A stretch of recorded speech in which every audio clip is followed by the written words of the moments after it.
Get ready with me! Get ready, dyan ka magaling ang paglalagay ng koloriti sa pagmumukha mo. Marami akong mga nabasa na komento ba na mag-get ready with me daw si Dorinel. Magaling ang babae na yan, ang pagpaarte sa katawan niya. Yung pinaglalagay niya yan na sa mukha niya, yung tubig na yan, naiirita talaga ako pag makita ko yan sa rip. Kay dagdag sikip lang yan sa rip.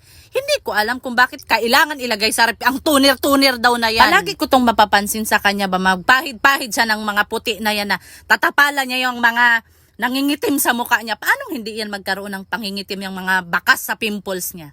Kaya nagpupuyat. Yung pinambili niya dyan sa BB cream na daw na yan na Miska. Kung itinulog niya na lang, hindi na niya kailangan maglagay niyan. Kaya hindi siya magkaka-pimples, kaya hindi na puyat.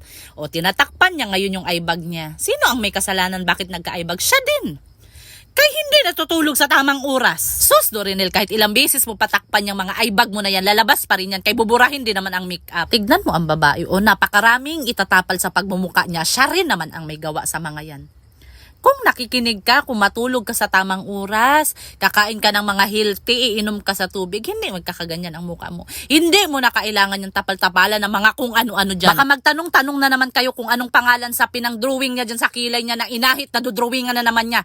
Ang nakasulat doon ay Bobby Brown. Isa pa yan sa hindi ko maintindihan. Bakit kailangan niya ahitin ang kilay niya tapos dudrawingan din niya? Ang luka. Dahil hindi man pinagpala ang babae, hindi man siya mistisa, kaya hindi pupula ang pisngi. Maglalagay siya nitong pampapula sa pisngi niya. Kahit anumang gawin mo dito kay Dorinel, hindi yan talaga mamula. Kahit anong sermon kahihiyan, hindi yan tatablan, hindi talaga yan pupula. May nabasa pala ako ng mga comment na mamahalin daw yung blush on niya. Sosyalira ka talaga, Dorinel. Kung hindi ko pa mababasa ang mga comment ng mga tao dito sa social media, hindi ko talaga malalaman. Dahil maputla at kulang sa sustansya ang labi sa babae, naglagay ng lip tint.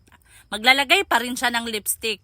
Marami talagang kailangan ilagay dyan sa labi niya kay napakaputla dahil walang sustansya. Kakainom sa milk tea. Kung ako pa dito sa babae, kung ibinili na lang niya ng vitamins yung mga pinagbibili niya dyan sa makeup, mas maganda pa. Baka titino pa ang isip sa babae.